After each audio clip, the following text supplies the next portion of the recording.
Last week, we looked at the new features coming to Alpha 3.17 in April. This week, we dive deeper into the new additions of the update to look at the new vehicles being introduced.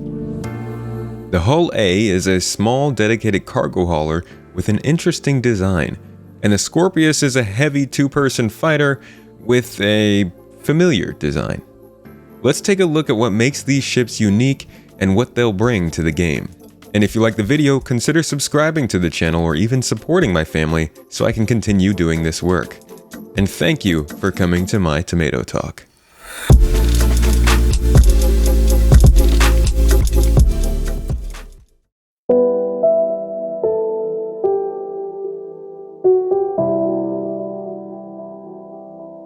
The Hull series has a long history in Star Citizen.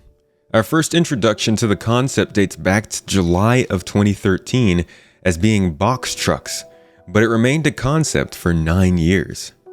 This is one of the latter original concepts to be produced, and for good reason. The Hull series is a spectacle of creativity that most companies probably wouldn't take the time to make. CIG, of course, does not like easy solutions, and decided to add transforming cargo grids on top of the already complex design. This is difficult for one simple fact. Cargo grids are already a huge pain in the butt. Such a pain, in fact, that the cargo system refactor, which initializes what cargo grids even are going forward, is only just scheduled to begin this summer. And that's not a coincidence. The Hull series seems to have taken forever to make, but the first real in-engine models started to show up in 2017. Since then, we've seen update after update on the assets, but it was never a ship that CIG even discussed as being a possibility in-game, and that's saying something. Instead, we were always told that physical grids needed for cargo required an immense amount of work to be able to transform and fold in on themselves in a way that still allows all physicalized cargo in the game to interact believably. This physics rework was a massive endeavor, one that Chris Roberts himself saw to as a bit of a personal project throughout the years. This is a system that seemed to be making great progress with the addition last year of ship-to-station and ship-to-ship docking, but it now still seems to be making strides for more unique applications like this. And while the functionality will not be present in Alpha 3.17, something I'm disappointed to see yet again after last year's statement on the matter, it may be coming later this year. But let's talk more about the ship. The Hull A is the starting dedicated cargo hauler. It is the smallest of the Hull series of industrial haulers and is one of the only ones that can land on a flat surface and still carry its cargo. This is a unique characteristic because it is also one of the few ships that carries cargo on its exterior as well. Those two advantages put it in a great spot for those just wanting to start out with serious hauling. And while the current offering does not include the proper loading and unloading that makes this ship so special, sooner than later, some haulers are going to be pretty pleased that they made that choice. As can be seen on the progress tracker, in addition to the cargo refactor, the new shop kiosks will also introduce cargo loading timers. At some point, these will increase or decrease based on how easy your ship is to load, and a ship with exterior cargo is going to have a much easier time. The ship is dedicated to cargo. That's what it is. It's all about finishing that final leg of that 2-week trip between distant star systems. It's meant to get the cargo distributed to the various landing zones, and to do it efficiently. But it still maintains the general facilities you'd expect as a hauler living on the go.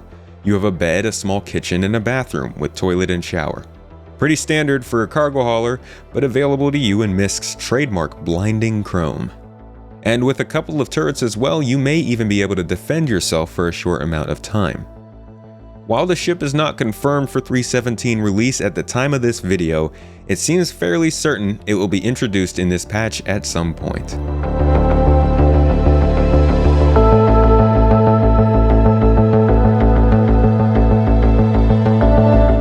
Now, let's get the X-Wing comments out of the way right now. Go ahead, let loose down below. Because I think this ship deserves some praise for a very interesting, unique, and creative design. The Roberts Space Industries Scorpius is a dual-seat heavy fighter akin to the already existent Hurricane.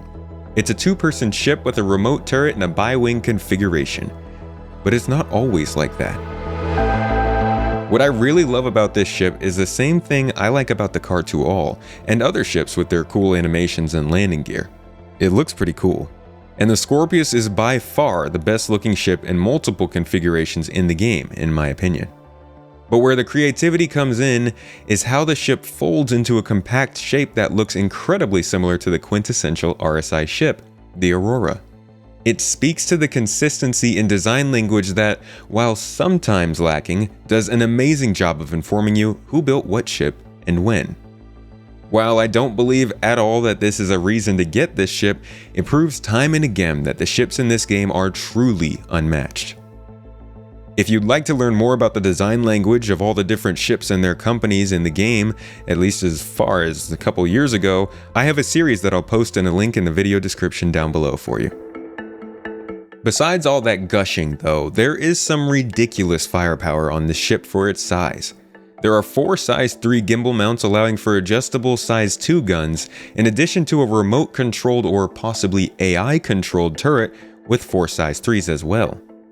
This is a pretty solid amount of firepower at this size, and the cool turret in the back can actually move around the ship itself to get different angles on your opponents. Except I'm not so sure it'll be that cool. With a bi-wing design, the turret loses quite a bit of its viewing angles, which may lower its effectiveness compared to something like the Hurricane from Anvil Aerospace. And while the sliding turret seems like a cool idea in theory, in addition to an amazing idea for a movie sequence, I'm not sure how it's going to play out in the fast-moving combat of a heavy fighter in a dogfight. During chases, this may come in handy, but that's during chases. And there is one more unfortunate problem with this ship that comes from its design. The 4 pilot-controlled guns are all located on the tips of the wings. In a game where the damage map allows a ship's parts to be melted away and shot off, this is not a great idea. It's a huge downside to the ship, and could leave you with much less defense in a long fight, because believe me, you will get your wing shot off all the time. So with less insight into this ship than the Hull A at the time of this writing, I can't say much about how it will fit into the game. What I can say is it's an incredibly good looking ship that has a concept that needs to be proven. We'll just have to see in the next patch. Oh, and about that, the Scorpius feels like a ship that may be pushed back to 3.17.1. Or as some believe, Invictus Week. We'll talk more about Invictus Week in the coming months, but the chance the ship may not come until that event kind of annoys me. So while I hope this ship is coming in the initial 3.17 patch, and I believe it'll surely be here in the 3.17 branch, I'm not sure when we might expect it.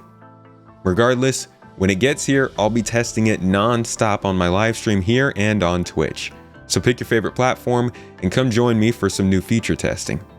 And while there may also be an upcoming yet to be announced vehicle in this patch cycle, I'll cover that for you when it happens.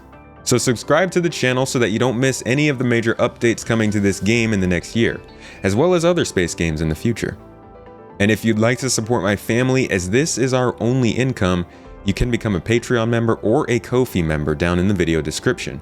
These members receive exclusive higher quality videos than these, behind the scenes updates, and more if they like. No matter what you choose, I hope you've been enjoying these videos, and I'll catch you in the next.